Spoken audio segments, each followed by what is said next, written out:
Okey, saya sambung. So ini bila dah siap, so inilah yang dinamakan keluk kemungkinan pengeluaran. Okey. Okey, titik-titik di sepanjang keluk kemungkinan pengeluaran ini kita panggil titik yang cepat. Titik kecekapan. Titik kecekapan. Titik kecekapan iaitu RSPUV. Ini semua titik yang cekap semua tu. Okey. Pada titik R, semua sumber ekonomi digunakan untuk mengeluarkan makanan.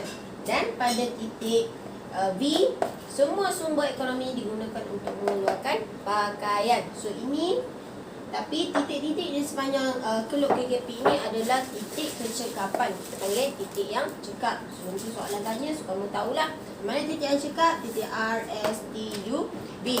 So ini adalah yang dinamakan KKP, iaitu had maksimum kombinasi pengeluaran yang dapat dikeluarkan oleh sesebuah company. Inilah kombinasi dia.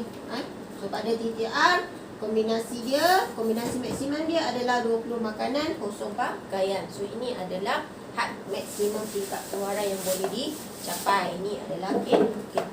Okey, boleh Okey, sebelum kemudian saya teruskan.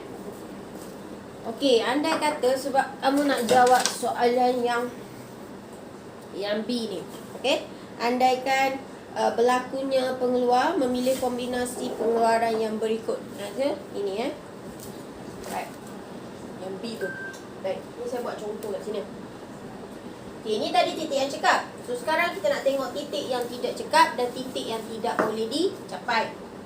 Baik, contoh, andaikan pengeluar memilih untuk mengeluarkan kombinasi pengeluaran iaitu 8 pakaian, contohlah 8 pakaian 10 makanan. So dia akan berada di sini.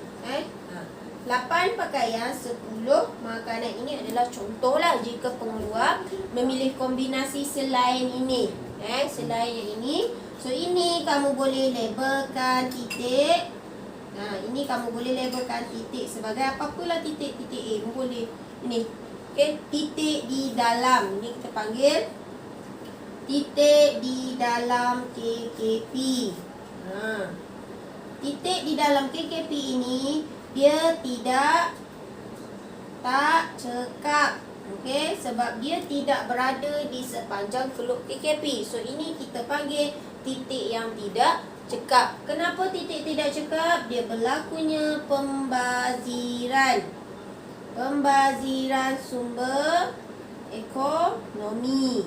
Okey, sumber ekonomi ada tapi dia tak gunakan sepenuhnya. Okey, so TBMU sumber ekonomi tanah, buruh, modal semua tu. Okey, so benda ada, buruh ada tapi dia tak nak pakai. So berlaku pembaziran sumber ekonomi. Maksudnya bila gunakan sumber ekonomi tu semua, maksudnya dia boleh lagi keluarkan lebih banyak barang.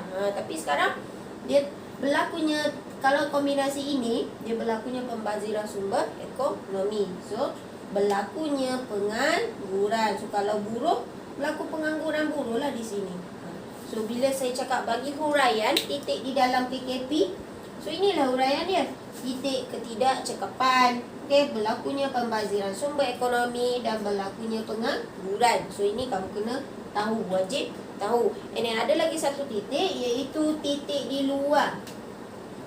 Titik di luar KKP. Okey, ini kita namakan titik ketidak boleh capaian. Alright. Titik yang tidak boleh dicapai. Okey, contohlah. Contoh pen lain pula. Okey, pengeluar memilih untuk mengeluarkan kombinasi pengeluaran iaitu katakan sini tambah lagi lah. 20. Di sini katakan kombinasi contoh dia pilih kombinasi 20 pakaian 13. Okey, kat sini. Sini. Okay, so tadi kita letak titik A. Tak salah letaklah label apa-apa pun. Selain daripada titik R, S, T, U, V, kamu boleh letak W, Z, boleh. Okay, so saya ambil, saya letak titik A sini. Sini saya letak titik B. Okay, so ini titik di luar KKP. Titik ketidak boleh capaian. Kenapa tak boleh capai? Sebab sumber